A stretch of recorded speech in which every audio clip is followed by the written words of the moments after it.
নবী আমার বলে তাকে শাস্তি দাও, শরীয়তের শাস্তি। হাতের মধ্যে সবাই একটা একটা করে পাথর নেয়, মহিলাটার মুখে মারে, মাথায় মারে, বুকে মারে। মহিলাটা কান্দে, রক্তাক্ত শরীর। আরেকবার আর একটা পাথর মারার পর মহিলার মাথাটার মধ্যে জাম্পিং করে একটা পাথর এক সাহাবীর গায়ে পড়েছে।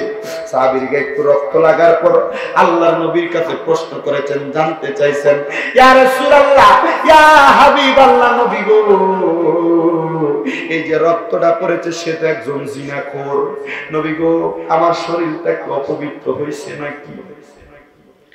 নবী আমার বলেন, পরে বলতেছি, তোমরা তার কাফনের ব্যবস্থা করে। ইয়া রাসূলুল্লাহ, তার শাস্তি কি শেষ? নবী আমার বলে, সে ইন্তেকাল করেছে, ইন্তেকাল করার পর তার শাস্তিটা শেষ হয়ে গিয়েছে। ইয়া রাসূলুল্লাহ, তার জানাজার নামাজ কে পড়াবে? নবী আমার বলেন, সাহাবায়ে কেরাম, হে সাহাবায়ে কেরাম, আমি নবী তার জানাজার নামাজটা পড়াবো। আমার নবীজি এই মহিলাটার কাফন টাফন করার আগে জানাজার নামাজ পড়ে তাকে দাফন করা হয়। উপস্থিত সাহাবায়ে কেরাম নবীর কাছে প্রশ্ন করেন, ইয়া রাসূলুল্লাহ, ইয়া হাবিবাল্লাহ, নবী গো, ও মায়ার নবী, ও দয়াল নবী, রহমাতাল লিল আলামিন নবীজি, নবী গো, মহিলাটা একটা জিনাখোর, আপনি কেন তার জানাজার নামাজটা পড়াইছে? আমার নবী ডাক দিয়া কয়, সাহাবীরা রে, এই মহিলাটা 30টা মাস আমি নবীর কাছে তার গুনার জন্য শাস্তি চাইয়া চাইয়া কাঁদছে রে।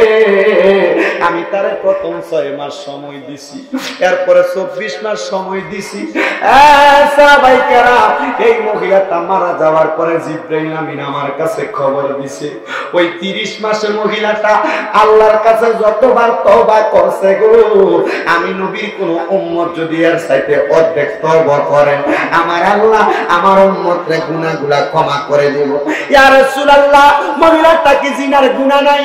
আল্লাহর নবী ডাক দিয়া বলেন, না রে না,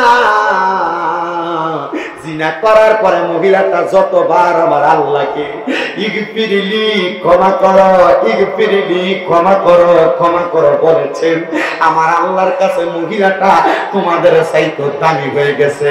মহিলাটা জিনা করার পরে বারবার বারবার তওবা করেছে, আর তওবা করার কারণে আমার আল্লাহ ওই মহিলাটাকে মাফ করে দিয়েছেন। আর আমি নবী বললাম, ওই মহিলাটা জান্নাতি, জান্নাতি, জান্নাতি। পর্দার মা বোনেরা, আপনাদের সন্তানের জন্য তো ভালোবাসা বুকের মধ্যে ধারণ করেন। হে মুরব্বী বাবারা, আপনারা যে আপনাদের সন্তানদেরকে এত ভালোবাসেন, আপনারা তো আমার আল্লাহ পাক রব্বুল আলামিন জান্নাতের অধিবাসী দুনিয়াতে বানাইয়া দিয়েছে। মা বাপ যত কষ্ট করুক না কেন, মা বাপ সন্তানটার জন্য কষ্ট করে। আর তুমি সন্তান কেমনে তোমার মাটার মনে কষ্ট দাও, আব্বার মনে কষ্ট দাও, আল্লাহ দোহাই লাগে দেন যুবক ভাই, আপনার কদম আমার সামনে দেন, স্বামীন রাজার জিহ্বা দিয়া আপনার কদম পরিষ্কার করে দিতে আমার কোনো দ্বিধা দ্বন্দ্ব হবে না। তবে কদমে হাত দিয়ে বলবো, কোনোদিন আব্বাটার আর আম্মাটার মনে কোনোদিন কষ্ট দিয়েন না। যদি কামাই রুজিতে বরকত চান, রোগ বালা মুসিবত থেকে হেফাজত চান, আব্বা আম্মার মতো বড় সম্পদরা আপনি ঘরের মধ্যে রেখে দেন। ওই দিনও চট্টগ্রাম থেকে আসার পথে মিরসরাই নামক একটা জায়গার মধ্যে দাঁড়াইছিলাম রে বাবারা। দাঁড়ানোর পরে একটা লোককে দেখলাম ঘরের মধ্য থেকে দৌড়ে আইসা কেমন জানি করে তাড়াহুড়া করে কিছু কলা হাতে নিছে, আর হাতের মধ্যে একটু রংসা নিয়ে দৌড়ে যাইতেছে। জিজ্ঞেস করলাম, ভাই এই লোকটা কেন দৌড়ে দৌড়ে বাড়ির দিকে চলে যায়? সবাই ডাক দিয়ে কয়ে, জানো, আমরা দুনিয়ার জমিনে মা বাপের পাগল পোলাপান দেখছি, কিন্তু এই পোলাটার মতো মা বাপের পাগল পোলাপান আমি দেখছি না। বলে কেন?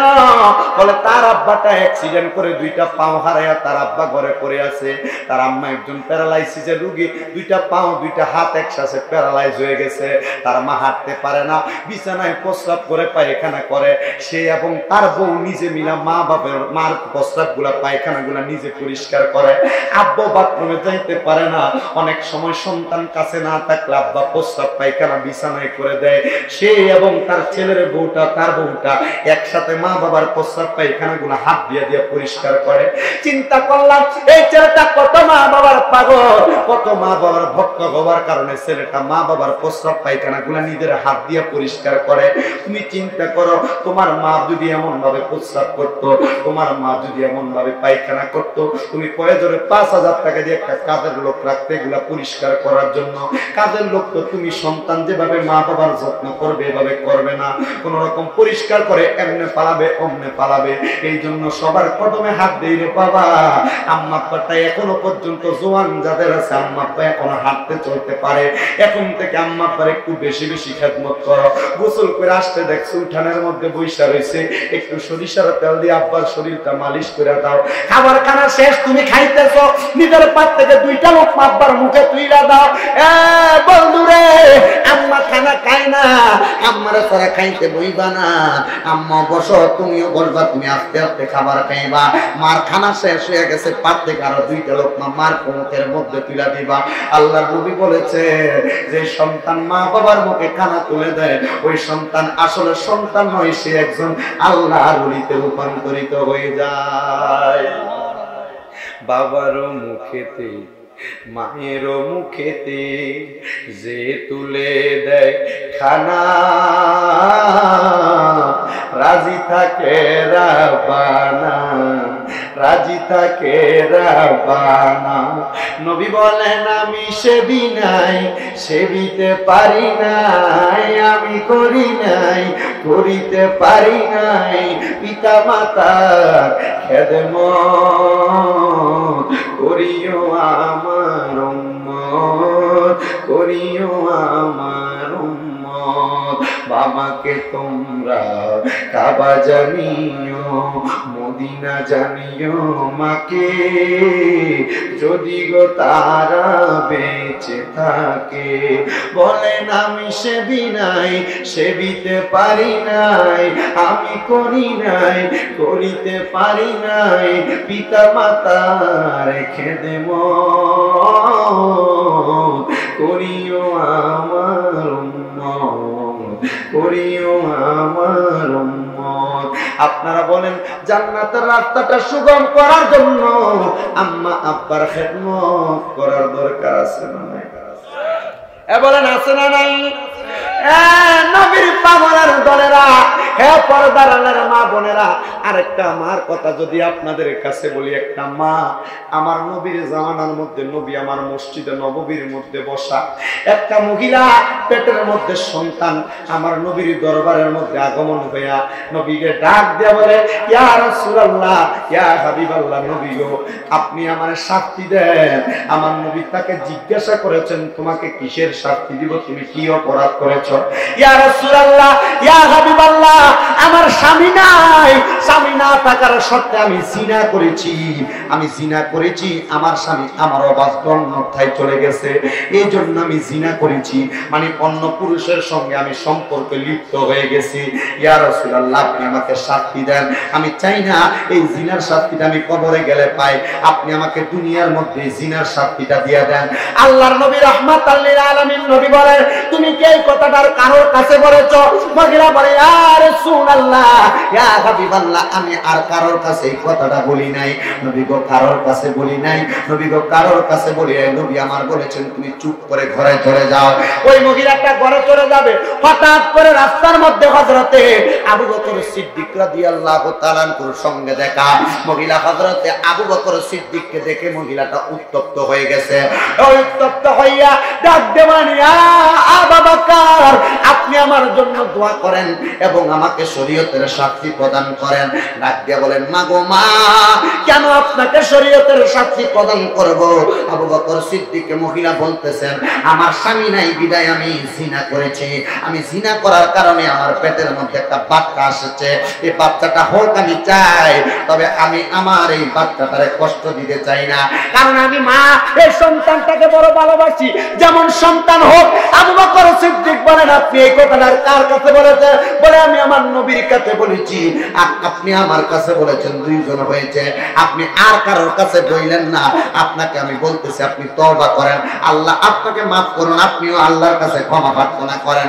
মহিলা ডাক দিয়ে বলেন, আমিন বলে হঠাৎ করে চলে যাচ্ছেন। আবু বকর সিদ্দিক বললেন, মা গো মা, আপনি আর কারোর কাছে বলবেন না। হঠাৎ করে মহিলাটা সামনের দিকে চলে গেছে। হযরতে ওমর ফারুক রাদিয়াল্লাহু তাআলা আনহুর সঙ্গে সামনে দেখা। হযরতে ওমরের কাছে ডাক দিয়ে বলেন, হে ইয়া হযরত ওমরে ফারুক, আপনি তো জানি আল্লাহর নবীর সর্বশ্রেষ্ঠ সাহাবীদের মধ্যে একজন সাহাবী। ইয়া হযরত ওমর, আপনি আমাকে শাস্তি প্রদান করুন। হযরত ওমর বলে, কিসের শাস্তি প্রদান করব? শাস্তিটা অন্য কোনো শাস্তি নয়, আমি জিনা করেছি, আমার পেটের মধ্যে একটা সন্তান এসেছে, আপনি আমাকে এটার জন্য শাস্তি দেন। হযরত ওমর বলে, আপনি এই বিচারটা কার কাছে দিছেন? বলেন, আমি আমার নবীর কাছে দিছি। আর কার কাছে দিছেন? বলে, সিদ্দিক আকবরের কাছে দিছি। আর কার কাছে দিছে? আমি আপনি হযরত ওমরের কাছে দিছি। হযরত ওমর বলেন, আপনি তিনজনকে জানাইছেন। কয়জন? তিনজনকে জানাইছেন। যুবক ভাইরা, এই কথাটা বলার জন্য, মা বোনেরা, এই কথাটা বলার জন্য শুধু আমি আপনাদের কাছে আলোচনাটা তুলে ধরতেছি। আপনি একটা গুনাহ করলেন, এই গুনার খবরটা আপনি যে আপনার মার কাছে বললেন, আপনার বাবার কাছে বললেন, সন্তানের কাছে বললেন, এই জনের কাছে বললেন, ওই জনের কাছে বললেন। গুনাহ করছেন, মনে করছেন আপনি বড় মহৎ একটা কাজ করছেন। যুবকদের প্রতি আমার আবদার, অনেক যুবক ভাইদের আক্রমণাত্মক কিছু কথা হলো। যুবকেরা রাস্তার মধ্যে কোনো মেয়ের সাথে যদি কথা বলতে পারে, অন্য বন্ধুর কাছে যাইও, তুমি বলো আজকে কিন্তু কথা বলে আসছি। অনেক বাবারা দুনিয়ার জমিনে কোনো গুনাহ যদি করেন, বন্ধু বান্ধবের সাথে শেয়ার করে ফেলেন, আমি এই গুনাহটা করছি, এই কাজটা করে ফেলছি। অনেক মা বোন, বিশেষ করে আমি আপনাদের ব্যাপারে বলবো, আল্লাহ পাক রব্বুল আলামিন, নবীও বলেছেন, আপনাদের এই দুইটা জিহ্বা, দুইটা ঠোঁটের জিনিসটা একবার পাতলা হবে, আপনাদের পেটে কথা থাকবে না, নবী বলে দিয়ে গেছেন। হে মা, আপনারা আপনাদের নিজস্ব অনেক কথা কিন্তু মুখ ফসলে আপনার জালের কাছে বলেন, আপনার বোনের কাছে বলেন, বান্ধবীর কাছে বলেন, কিন্তু আপনি আসলে বলেন না। মনের কাছে নিজে প্রাউড ফিল করেন, নিজের কাছে নিজেকে ধন্য মনে করেন। তবে সাবধান, আপনি গুনার কথা বলে আপনার গুনার আর একটা সাক্ষী আপনি বাড়াইতেছেন। নবী আমার এই কথাটা বলার পরে মহিলাকে ফিরিয়ে দিলেন, আবু বকর সিদ্দিকও ফিরিয়ে দিলেন। কিন্তু হযরত ওমর ফারুক রাদিয়াল্লাহু তাআলা আনহুর মেজাজটা একটু গরম। হযরত ওমর বলে, তুমি যেহেতু তিনজনকে জানাইছো, তোমার এটার জন্য শাস্তি হওয়া উচিত। মহিলা বলে, হ্যাঁ ইয়া ওমর, আমার শাস্তি হওয়া উচিত, আমি এটা জানি। নিয়ে গেছে নবীদের দরবারে। মহিলা ডাক দিয়ে বলে, ইয়া রাসূলুল্লাহ, আপনি আমাকে বলেছেন চুপ করে বাসায় চলে যেতে। আবু বকর বলেছেন, আমি আল্লাহর কাছে ক্ষমা চাইতে, আল্লাহ যেন আমাকে মাফ করে। হযরত ওমর বলছে, হ্যাঁ এটার শাস্তি হওয়া উচিত, আবার আপনার কাছে আসছি। নবী গো, আপনি আমার শাস্তি প্রদান করেন। এবার আল্লাহর নবী ডাক দিয়ে বলেন, তুমি তোমার বাড়ির লোকদেরকে ডাকো। বাড়ির সব লোককে ডাকার পরে নবী আমার ডাক দিয়ে বলে, এই মহিলাটা কি কোনো মজনুন নাকি, পাগল নাকি? সবাই বলেন না। তাহলে এই মহিলাটা কি কোনো অবজ্ঞা রোগী নাকি? বলেন না। তাইলে এই মহিলাটা কেন তার গুনার কথা মানুষের কাছে ঘুরে ঘুরে বলে বেড়ায়? হে মহিলা, তুমি কথা কেন বারবার ঘুরে ঘুরে বলে বেড়াও? আল্লাহর নবী এই কথা বলার পরে মহিলা বলে, ইয়া রাসূলুল্লাহ, আমি পাপ করেছি, আমি বিশ্বাস করি আমি পাপ করেছি, আমার মনের মধ্যে জানা হয়েছে, আমি জানি আমার আল্লাহ এই পাপের শাস্তি আমাকে কবরের মধ্যে দিবে। নবী গো, এখন যদি আপনি আমার পাপের শাস্তি দেন, এই পাপের শাস্তি কয়জনই বা দেখবে, কয়জনই বা দেখবে? কিন্তু আল্লাহ যখন হাসরের ময়দানে আমাকে পাপের শাস্তি দিবে, হাজার হাজার মানুষ দেখবে। ইয়া রাসূলুল্লাহ, আপনি আমাকে শাস্তি প্রদান করেন। আল্লাহর হাবিব বলেছেন, তোমার গর্ভের মধ্যে একটা সন্তান, আমি কেমনে তোমার শাস্তি প্রদান করতাম? যাও মহিলা, তোমার সন্তান দুনিয়াতে আগমন করুক, তারপরে তোমাকে শাস্তি প্রদান করা হবে। বন্ধু আমার, মহিলাটা 6 মাস পরে সন্তান দুনিয়াতে আগমন করেছে। নবীজির দরবারে এসে ডাক দিয়ে বলে, ইয়া রাসূলুল্লাহ, ইয়া হাবিবাল্লাহ, আপনি আমাদের শাস্তি প্রদান করেন। আমার ছেলে দুনিয়াতে আসছে, ছেলের তো কোনো দোষ নাই। আমার নবী বলেন, এই ছেলেটা মা হিসেবে তোমার কাছে 24 মাসের দুধ পাও না। অনেক মা বোনেরা অল্প 1 বছর দুধ খাওয়ায় আবার ফিটার খাওয়ানি শুরু করেন। এই ফিটার খাওয়াই না পোলাপাইন গুলাই কিন্তু মাথার ব্রেন নরমাল হয়। ফিটার খাওয়াই না পোলাপাইন গুলার কিন্তু দেখবেন দুনিয়াতে চলাফেরাটা আলাদা আলাদা হয়ে যায়। কারণ সন্তানটা মায়ের বুকের সাথে আগলায় না থাকার কারণে তার মায়া মহাব্বত কমে যায়, অন্তরের ভালোবাসা কমে যায়। মায়ের বুকের দুগ্ধ পান না করার কারণে তার ব্রেন শক্তি, শ্রবণ শক্তি কমে যায়। এটা আল্লাহর নবীর হাদিস এবং বর্তমান বিজ্ঞান যাচাই করে বলে। এই জন্য আপনাদের কাছে বলবো, করব, কমপক্ষে 24টা মাস আপনি আপনার সন্তানকে দুগ্ধ পান করাবেন, মানে 2 বছর। আর 2 বছর না, অন্যান্য হাদিস বিশারদ বলতেছেন 24 মাসের পরেও পারলে তুমি 2 বছর 4 মাস তুমি তোমার সন্তানকে দুগ্ধ পান করাও। দেখবেন দুগ্ধ পান করাইলে বুকের দুগ্ধের পাশাপাশি অন্য খাবার খাওয়ানোর সুবিধা নাই, তবে বুকের দুগ্ধটা সন্তানের জন্য এটা বড় শক্তিশালী, বড় ভালো। কিন্তু আপনি আপনার সন্তানকে নিজেই নষ্ট করে দিচ্ছেন। এই জন্য আপনার সন্তান বুড়া, আপনি বুড়া হওয়ার পর আপনার সন্তান যখন যুবক হয় আপনারা বাদ দেয় না, আপনার সন্তান যখন মুরব্বী হয়, আপনি যখন মুরব্বী হন, আপনার সন্তান যখন প্রাপ্তবয়স্ক হয়, আপনার সন্তান বউয়ের কথা শুনে আপনারা কষ্ট দেয়। যদি সন্তানকে নির্দিষ্ট পরিমাণ তার চাহিদা মোতাবেক সবকিছু দিতে পারতেন, তাইলে কিন্তু আপনার সন্তান আপনার সঙ্গে খারাপ ব্যবহার করার সম্ভাবনা। এটা কি রাসূলের কথা শুধু? বর্তমান বিজ্ঞান রাসূলের এই হাদিস যাচাই করে করে বলতেছে রাসূল 1500 বছর আগে যা বলছে এটাই সত্য। হ্যাঁ হ্যাঁ, এখন ঠিক জীবন জোরে কইতো না। এজন্য আপনাদের কাছে আবদার, কারো সন্তান যদি হয় ওই সন্তানকে আপনি মা বাবার খেদমতের ওয়াজ করতাম বারবার যে বলে, আর মা বাবার খেদমত, সন্তান মা বাবার খেদমতরা করতো কেমনে? আপনার ফুতেরে তো ঠিক মতো মানুষ করতে পারতেন না, মানুষ করতেও পারলেন না, তা আপনার ফুত আপনার লোকে ভালো ব্যবহার করবো কিভাবে? কথা বোঝেন নাই? আপনার ছেলেটাকে তো আপনি সেভাবে শিক্ষা দেন নাই। আপনি ঘরের ভিতরে যাওয়ানোর পর আপনার বউরে অমুক মারানি জি কয়ে গালাগালি করেন ফুতের সামনে, আপনার কথা বোঝেন নাই মনে হয়। তা আপনার ইজ্জত আপনার সম্মান তো আপনি আপনার ছেলের কাছে কমাইতেছেন। কথা বোঝেন নাই? আপনার সন্তানটাকে আপনি পড়ালেখা করান, উচ্চ শিক্ষায় শিক্ষিত করান, অসুবিধা নাই। কিন্তু আপনার ছেলেটা উচ্চ শিক্ষায় শিক্ষিত হওয়ার পর সুশিক্ষায় শিক্ষিত হয়েছে কিনা দেখেন। উচ্চ শিক্ষায় শিক্ষিত অনেকে আছে তার মা বাপ অভয় আশ্রমের ভিতরে থাকে, কিন্তু সুশিক্ষায় যে শিক্ষিত হয় সে কোনোদিন তার মা বাপের বৃদ্ধাশ্রমে দেখছেন কথা কয় না, বৃদ্ধাশ্রমে রাখে না। কোন সন্তান সুশিক্ষায় শিক্ষা গ্রহণ করলে ওই সন্তান কোনোদিন তার মা বাপের খানা দেওয়ান ছাড়া থাকে। অল্প কিছুদিন আগে আপনারা অনেকে দেখেছেন একটা ছেলে তার বাবা রাস্তায় দাঁড়ায় দাঁড়ায় কান্দে, তার বাবাটারে সে নিজের হাতে এভাবে মুসা দিয়ে গলা ধাক্কা দিয়ে ফালাই দিছে না? এ কেন জানেন? এগুলা হওয়ার মূল কারণ হচ্ছে বাবা মা সন্তানকে ঠিক সেইভাবে স্যাটিসফাই করে ভালোভাবে করে একবারে সুন্দর করে দিক নির্দেশনা দিয়ে মানুষ করতে পারে না। এজন্য সন্তান তাদের প্রতি সুন্দর আচরণ করে না। তবে আপনারা মনে করতেছেন আমার বাপ মা আমার সুন্দর করে আদর যত্ন করছে না দেখে আমার মেজাজ উগ্র। আল্লাহর দোহাই, যদি আম্মা আব্বার মনে কোনোদিন কষ্ট দিয়ে থাকেন, আজকে এখান থেকে যাবেন, এখান থেকে যাওয়ার পর আম্মার পাওটা আব্বার পাওটা একসাথে করে আম্মা আব্বার পাওগুলো ধরবেন। আম্মা যতক্ষণ না বলছেন মাফ করছি না, ততক্ষণ পাও সারতাম বাবারে। একটা কথা মনে রাখেন, আম্মা বাপটা সবচেয়ে বড় একটা সম্পদ। আম্মা আব্বার মনে কষ্ট দিয়ে নামাজ পড়বেন, কবুল হইব। আম্মা আব্বার মনে কষ্ট দিয়ে রোজা রাখবেন, কবুল হইব। হজ করবেন, কবুল হইব। কোন ইবাদত আল্লাহর কাছে কখনো কবুল হবে না। রাসূল আমার ঘটনাটা মনে আছে তো আপনাদের? রাসূল আমার ডাক দিয়ে বলেন, এ পরিবার, একে বলো এর সন্তান আগমন করেছে, তার কাছে তার সন্তান কয় মাস দুধ পাও না? জোরে বলে না। 24 মাস দুধ পাও না। তুমি 24 মাস সন্তানটাকে দুধ পান করাও, তোমার সন্তান দুধ পান করো, তারপরে তোমার সন্তানের পরে তোমাকে শাস্তি প্রদান করা হবে। 24 মাস পরে ওই মহিলাটা আল্লাহর হাবিবের দরবারে এসে ডাক দিয়ে বলেন, ইয়া রাসূলুল্লাহ, ইয়া হাবিবাল্লাহ, আমি এমন জিনা করেছি, জিনাটা আমাকে কোরায়া কোরায়া খাইতেছে। আগের 6 মাস, বর্তমানে 24 মাস, এখানে সর্বমোট 30 মাস, মানে আপনি আমার 2.5 বছর বলেছেন আপনি আমারে শাস্তি প্রদান করবেন। ইয়া রাসূলুল্লাহ, 2.5 মাস পর্যন্ত আল্লাহর জাহান্নামের আগুনের ভয়াবহতা আমাকে বাঁচতে দেয় নাই, আমাকে ঘুমাইতে দেয় নাই, খাইতে দেয় নাই, আমি বড় কষ্ট পাইছি। ইয়া রাসূলুল্লাহ, আপনি আমাকে শাস্তি প্রদান করুন। আল্লাহর হাবিব বলেন, তার পরিবারকে ডাকো।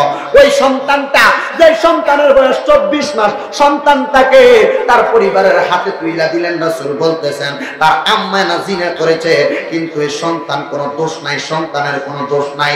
এই সন্তানটাকে দূরে নিয়ে যাও। দূরে নেওয়ার পরে আল্লাহর হাবিব সাহাবায়ে কেরামের কাছে বলেন, তোমরা একটা গর্ত করো। একটা গর্ত করে মহিলাটাকে গর্তের মধ্যে বুক পর্যন্ত কাফায় দাফন করে ফেললেন, খাদায়া ফেললেন। এবার রাসূল আমার এই কথা বলার পরে সবার হাতে হাতে কিছু ইট নেওয়ার কথা বললেন। ইটটা নেওয়ার পরে সবাই একটা একটা করে মারে। এই সন্তান তোমার মা তোমারে 24 মাস দুধ পান করে, আর তোমার মা কেন বুড়া বয়সে কষ্ট করব? তোমার ব্যাপারে তুমি বাদ দাও না, সমাজী বলার কাছে বিচার চাইবো। আল্লাহর দোহাই, ভাই না রে না, চিন্তা করো তোমার মা কত কষ্ট করছে। নবী আমার বলে তাকে শাস্তি দাও, শরীয়তের শাস্তি। হাতের মধ্যে সবাই একটা একটা করে পাথর নেয়, মহিলাটার মুখে মারে, মাথায় মারে, বুকে মারে। মহিলাটা কান্দে, রক্তাক্ত শরীর। আরেকবার আর একটা পাথর মারার পর মহিলার মাথাটার মধ্যে জাম্পিং করে একটা পাথর এক সাহাবীর গায়ে পড়েছে। সাহাবীর গায়ে একটু রক্ত লাগার পর আল্লাহর নবীর কাছে প্রশ্ন করেছেন, জানতে চাইছেন, ইয়া রাসূলুল্লাহ, ইয়া হাবিবাল্লাহ, নবী গো, এই যে রক্তটা পড়েছে সে তো একজন জিনাখোর। নবী গো, আমার শরীরটা একটু অপবিত্র হয়েছে নাকি? নবী আমার বলেন, পরে বলতেছি, তোমরা তার কাফনের ব্যবস্থা করে। ইয়া রাসূলুল্লাহ, তার শাস্তি কি শেষ? নবী আমার বলে, সে ইন্তেকাল করেছে, ইন্তেকাল করার পর তার শাস্তিটা শেষ হয়ে গিয়েছে। ইয়া রাসূলুল্লাহ, তার জানাজার নামাজ কে পড়াবে? নবী আমার বলেন, সাহাবায়ে কেরাম, হে সাহাবায়ে কেরাম, আমি নবী তার জানাজার নামাজটা পড়াবো। আমার নবীজি এই মহিলাটার কাফন টাফন করার আগে জানাজার নামাজ পড়ে আর তাকে দাফন করা হয়। উপস্থিত সাহাবায়ে কেরাম নবীর কাছে প্রশ্ন করেন, ইয়া রাসূলুল্লাহ, ইয়া হাবিবাল্লাহ, নবী গো, ও মায়ার নবী, ও দয়াল নবী, রহমাতাল লিল আলামিন নবীজি, নবী গো, মহিলাটা একটা জিনাখোর, আপনি কেমন তার জানাজার নামাজটা পড়াইছে? আমার নবী ডাক দিয়া কয়, সাহাবীরা রে, এই মহিলাটা 30টা মাস আমি নবীর কাছে তার গুনার জন্য শাস্তি চাইয়া চাইয়া কাঁদছে রে। আমি তারে প্রথম 6 মাস সময় দিছি, এরপরে 24 মাস সময় দিছি। সাহাবায়ে কেরাম, এই মহিলাটা মারা যাওয়ার পরে জিবরাইল আমিন আমার কাছে খবর দিছে, ওই 30 মাসের মহিলাটা আল্লাহর কাছে যতবার তওবা করছে গো, আমি নবীর কোন উম্মত যদি এর চাইতে অর্ধেক তওবা করেন, আমার আল্লাহ আমার উম্মতের গুনাহগুলা ক্ষমা করে দেব। ইয়া রাসূলুল্লাহ, মহিলাটা কি জিনার গুনাহ নাই? আল্লাহর নবী ডাক দিয়া বলেন, না রে না, জিনা করার পরে মহিলাটা যতবার আমার আল্লাহকে ইগফিরলি, ক্ষমা করো, ইগফিরলি, ক্ষমা করো, ক্ষমা করো বলেছেন, আমার আল্লাহর কাছে মহিলাটা তোমাদের চাইতে দামি হয়ে গেছে। মহিলাটা জিনা করার পরে বারবার বারবার তওবা করেছে, আর তওবা করার কারণে আমার আল্লাহ ওই মহিলাটাকে মাফ করে দিয়েছেন। আর আমি নবী বললাম, ওই মহিলাটা জান্নাতি, জান্নাতি, জান্নাতি। হে মা বোনেরা, হে যুবক ভাইরা, হে মুরব্বি বাবারা, আপনাদের কাছে আবদার করো, কেউ যদি জিনা করে থাকে, কেউ যদি জীবনে সবচেয়ে বড় পাপ করে থাকে, কারোর জীবনে যদি এমন গুনাহ করে থাকেন, আপনারা ক্ষমা চান, ক্ষমা করতে পারে একজন, জোরে বলেন তিনি কে? তবে লক্ষ্য করে দেখেন, ওই মা জননী তবুও বলে নাই, গর্ভের সন্তানটা আমার পেটের মধ্যে যে আছে, আমি আমার পেটের সন্তানটা দরকার নাই, নবী আপনি আমারে কষ্ট দেন। আল্লাহ নবী বলেছেন, সন্তান তোমার না, শুধু এই সন্তানের হকদার আমার আল্লাহ পাক রব্বুল আলামিন, কারণ এই সন্তানকে আমার আল্লাহর ইবাদতের জন্য বানাইছে। মা ডাক দিয়া কয়, যদি এই সন্তানের প্রতি আমার আল্লাহর ইবাদতের হক থাকে, আমি মা কোনোদিন এই সন্তানটাকে মরতে দিব না। কারণ এই সন্তান দুনিয়াতে আসলে, সন্তান যদি মার জন্য রব্বির হামহুমা কামা রব্বায়ানি সগীরা ওয়া কুর রব্বির হামহুমা কামা রব্বায়ানি সগীরা বলে বলে বারবার বারবার দোয়া করে গো। মা বাপ কবরে যাবার পরে একটা সন্তান তার মার জন্য, বাবার জন্য রব্বির হামহুমা কামা রব্বায়ানি সগীরা ওয়া কুর রব্বির হামহুমা কামা রব্বায়ানি সগীরা বলে দোয়া করে। চোখের মণিকুটার মধ্যে একটা মাছির মাথা পরিমাণ পানি ছেড়ে ছেড়ে কান্না করে। আল্লাহর নবী বলেছেন, ওই পানিটা মাটিতে পড়ার আগে তার মা বাবার জীবনের গুনাহ মাফ করে দেয়। এই জন্য আশেক ডাক দিয়ে বলেন, আরে মা যার বেঁচে নাই তার মতো দুঃখী নাই, বাবা যার বেঁচে নাই তার মতো দুঃখী নাই। বলেন না, মা যার বেঁচে নাই তার মতো দুঃখী নাই, খালা ফুফু মায়ের মতো না। মাগো জান্নাতের চাবি আমার মা, জান্নাতের চাবি আমার মা, মাগো জান্নাতের চাবি আমার মা। ওরে ছেলে যদি যায় মারা, দুনিয়ায় মারা কিয়া, মা বাবার বুকটা বাইরে যায় দুঃখে ফাটিয়া, মা বাবার বুকটা বাইরে যায় দুঃখে ফাটিয়া। ওই সন্তান তবু কেমনে তুমি, ওই সন্তান তবু কেমনে তুমি মাকে দুঃখ দাও। জান্নাতের চাবি আমার মা গো, জান্নাতের, জোরে বলেন, জান্নাতের চাবি আমার মা, মা গো জান্নাত। করো জোরে আবদার করিলে কুড্ডার যুবকের দল, কুড্ডার মুরব্বী বাবারা, পর্দার অন্তরালের মা বোনেরা, ওই মা বাবার মনে কষ্ট দিও না। আবার অনেক যুবক আছে মা বাবা সুস্থ আছে, হাঁটতে পারে, চলতে পারে, খাবার খাওয়ায় না। আম্মা আব্বা বুড়া হয়ে গেছে, আম্মা আব্বা বুড়া হওয়ার পরে, ওই আম্মা আব্বা বুড়া হওয়ার পরে বিছানার ভিতরে পড়ে গেছে। এবার বাজার থেকে আপেল কিনে, মানে বিছনা লাগিয়া গেছে, আম্মা আব্বারে মরার আগে শেষ খানাটা খাওয়াইবো হুজুর, শেষ খানাটা আম্মা আব্বারে খাওয়াইবো। বাজার থেকে 1 কেজি আঙ্গুর কিনে, মালটা কিনে, সবেদা কিনে, বেদানা কিনে আইনা আব্বা আম্মারে বিছনার মধ্যে লাগিয়া যাওয়ার পরে মা বাবারে খাওয়াই।